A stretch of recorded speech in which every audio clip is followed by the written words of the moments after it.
the silent majority of Muslims who are probably horrified about what's going on, they're irrelevant because they're not speaking out. That's what Tommy says. Oh, yeah? It's an interesting one because I used to think, well, why should they have to? Because I feel like if you're black and some black people do, why should you have to? Or if you're Jewish and there's, Epstein's now done a thing and whatever, what's that to do with me? Because he shares an ethnicity with me. Mm-hmm. But that's not a belief system.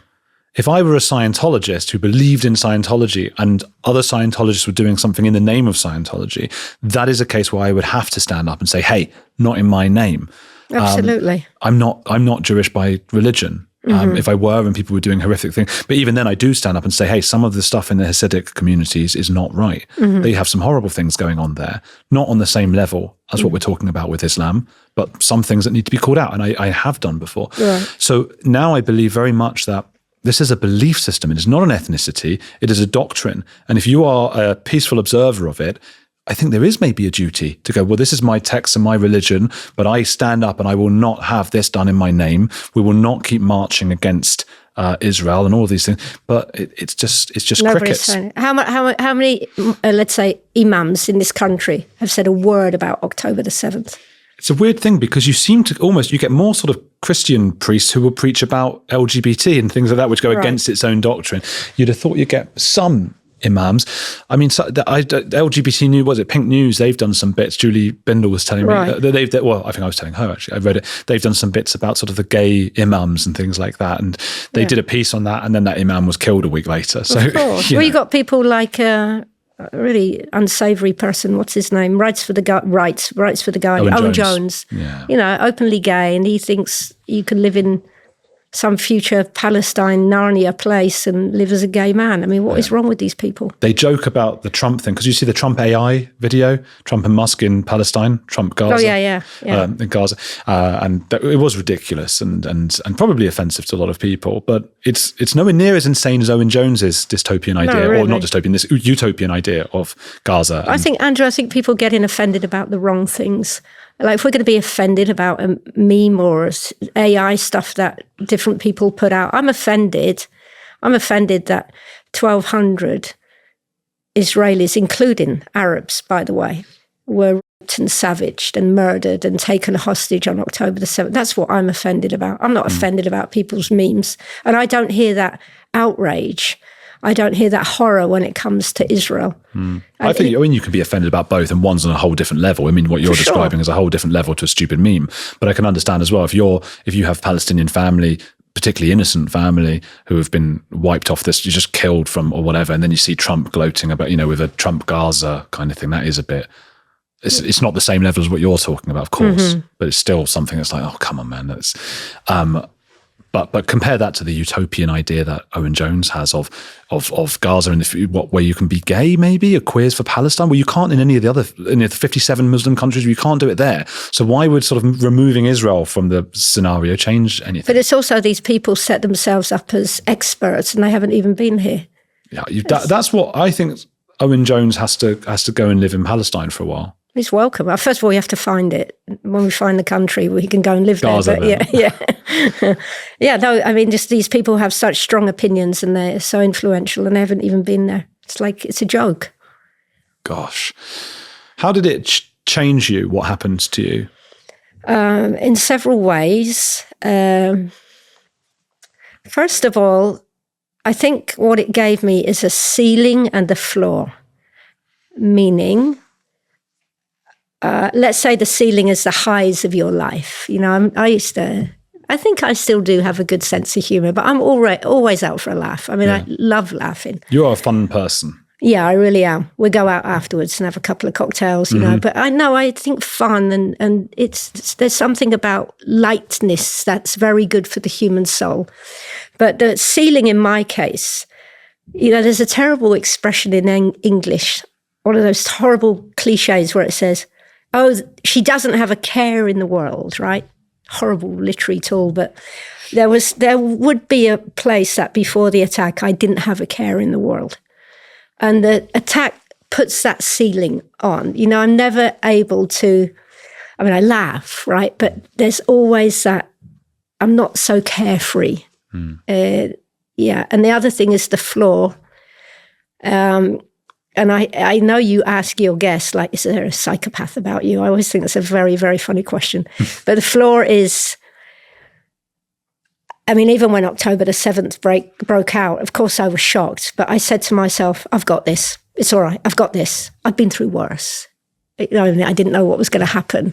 But the floor is, you know, I was thinking where the loneliness, isolation, the way your whole body, every molecule is saturated with my friend's screams and the blood. And like, this was for years. And I thought, whatever happens to me in the rest of my life will never go lower than this. So that's the ceiling and the floor. So how else did it change me? It prioritized things. I mean, I've never been like, what do you say, like an achiever, career-based. I've had so many different jobs just to feel like I could do, what do you call it, jack of all trades, master of none. But it did prioritize things. I mean, I remember that walk back through the forest. I say it really with a choke in my throat. I think what I was thinking about then is very formative of how I think now. Like, oh my gosh, I'm never going to see that person again. I didn't hug them. I didn't kiss them goodbye. I didn't call them to see how they were. I didn't say sorry that I was such an idiot and proud. And so I think I've taken a moral inventory after the attack, because we do focus on like a professional inventory, like what's your CV? And it's like, well, I never really had one anyway, but I think we should, I'm learning, I don't want to say what other people want to do, but I'm learning that it's good to take a moral inventory of who I am as a person every day. Was there one family member in particular that you had in mind on that walk? Well, my family don't live in Israel. There was a friend. I mean, I'm not an arguey person, right? And if I do get angry, I do have a temper, like I'll snap, but I'm very quick to say sorry. I'm really not the kind of person who has a grudge. Such a waste of time. But I hadn't argued, we disagreed about something, and I was too proud to say sorry, and I'd meant to do it. Because it was Shabbat and they were religious, I wasn't going to call them on Shabbat. And I remember thinking that, oh my God, I should have called them yesterday. Like, why did I put it off? So these things, what you're thinking about, regrets, or I've never watched TV to any degree, so I didn't feel like I'd squandered my life or anything like that. But I would rather now call someone just to hear their voice. I'll just call them and say, hey, and they'll say, hey. And I say, I just wanted to hear your voice. Did family fly out to Israel to see you? No, and my parents are both dead now. My mother was still alive, but she was elderly, and my brother was her caregiver. So they wanted to come, but I didn't want that. First of all, there was an ongoing investigation with the police, and it took a few days because they were trying to get another whole cell group. The climate would be difficult for my elderly mother. Their language, I mean, they don't know Hebrew. Sure. And I felt they would be a burden on me, and it would be hard for them. So through friends, I said, look, please just tell them to come and visit in a few months. It's all good. I've got this. But you had friends come and see you. Yeah. Oh, listen, it was amazing because my friends in Israel, I do have good friends. I've always had very good friends. They're incredible. I mean, I needed physical help for a number of years. I couldn't get out of bed without help. I couldn't go to the bathroom without help. I couldn't shower. Like nothing moved. So they literally made a rota. Someone was on watch 24/7, and this went on for many, many, many months. As you can tell, I was living on my own. Reasonably happily. I don't know if anybody's happy in any situation, but that was the situation I chose and found myself in. And the attack was really you go back to your question, how did it change me? First of all, it was shattered my world. I mean, if I think of my identity of who I was before, fun-loving musician, tour guide, goofing around, loved reading, nerd, bird watcher. The attack happens, and that's all gone. I couldn't even remember what I was like before the attack. And then then I just, when I was well enough and I could string a sentence together, I started speaking about what happened to me with the intent of trying to stop the funding of the Palestinian terrorists. And I was always introduced as a victim of terror. Now, it's interesting because in Hebrew, we don't have the word victim for somebody who's still alive. Wow. It's just somebody who's dead.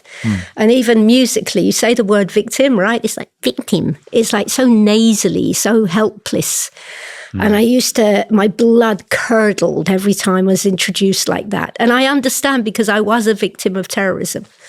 So then I changed the narrative. This is all about, I know I'm going on a tangent, but this is all about how I changed. I changed that to, I want to be introduced as a survivor of terrorism. I'm a survivor. Too right. Well, yes, but then that kind of got, but that's not who I am. The attack is something that happened to me. I mean, it was something terrible, very formative, but other things have happened to me in my life, good things. Great things have happened to me. A few bad things have happened as well. And it was a eureka moment. It's like, no, I don't have to. This isn't who I am. This is simply what happened to me. And I was getting very mentally drained talking about the attack. And I was a very well-known public figure in the English-speaking world. I was doing less lectures in Israel. And then we talked about it. And then I thought, okay, I'm done with this. And 5 years ago, I decided I needed anonymity, and I changed my name legally to Tal.